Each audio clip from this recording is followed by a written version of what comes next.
മുൻ മുഖ്യമന്ത്രിയും മുതിർന്ന CPIM നേതാവുമായ VS അച്യുതാനന്ദന്റെ ആരോഗ്യനില അതീവ ഗുരുതരം. മരുന്നുകളോട് പ്രതികരിക്കുന്നുണ്ടെങ്കിലും രക്തസമ്മർദ്ദവും വൃക്കകളുടെ പ്രവർത്തനവും സാധാരണ നിലയിലായിട്ടില്ല. ആരോഗ്യസ്ഥിതി വിലയിരുത്തുന്നതിനായി ഡോക്ടേഴ്സിന്റെ വിദഗ്ധ സംഘത്തെ മെഡിക്കൽ വിദ്യാഭ്യാസ വകുപ്പ് ഡയറക്ടർ നിയോഗിച്ചിട്ടുണ്ട്.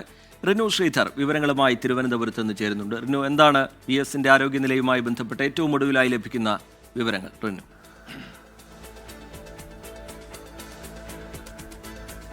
കഴിഞ്ഞ തിങ്കളാഴ്ചയാണ് മുൻ മുഖ്യമന്ത്രിയും അതുപോലെ തന്നെ CPIMന്റെ മുതിർന്ന നേതാവുമായിട്ടുള്ള VS അച്യുതാനന്ദനെ തിരുവനന്തപുരത്തെ സ്വകാര്യ ആശുപത്രിയിലേക്ക് ഹൃദയാഘാതത്തെ തുടർന്ന് അഡ്മിറ്റാക്കിയത്. ഇപ്പോഴും വെന്റിലേറ്ററിൽ തുടരുന്നു എന്നുള്ളത് തന്നെയാണ് ഏറ്റവും അവസാനം നമുക്ക് ലഭിക്കുന്ന വിവരവും. അതീവ ഗുരുതരമാണ് അദ്ദേഹത്തിൻ്റെ അവസ്ഥ എന്നുള്ളതാണ്.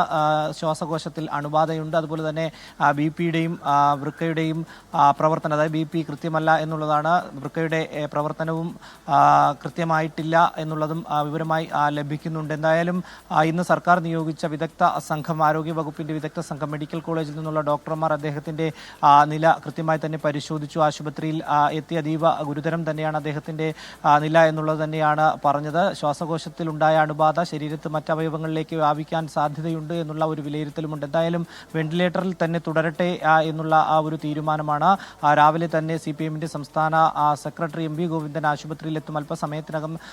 അല്പസമയം മുമ്പ് തന്നെ വിവിധ നേതാക്കൾ ആശുപത്രിയിലെത്തി അദ്ദേഹത്തിന്റെ സ്ഥിതിഗതികൾ വിലയിരുത്തിയിട്ടുണ്ട്. ഇപ്പോഴും പ്രവർത്തകരും അതുപോലെ തന്നെ അദ്ദേഹത്തിന്റെ പഴയ സഹപ്രവർത്തകർ അടക്കമുള്ളവർ, പാർട്ടിയുടെ മുതിർന്ന നേതാക്കൾ അടക്കമുള്ളവർ ഈ സ്വകാര്യ ആശുപത്രിയിൽ ഉണ്ട്. റിജിത്ത്.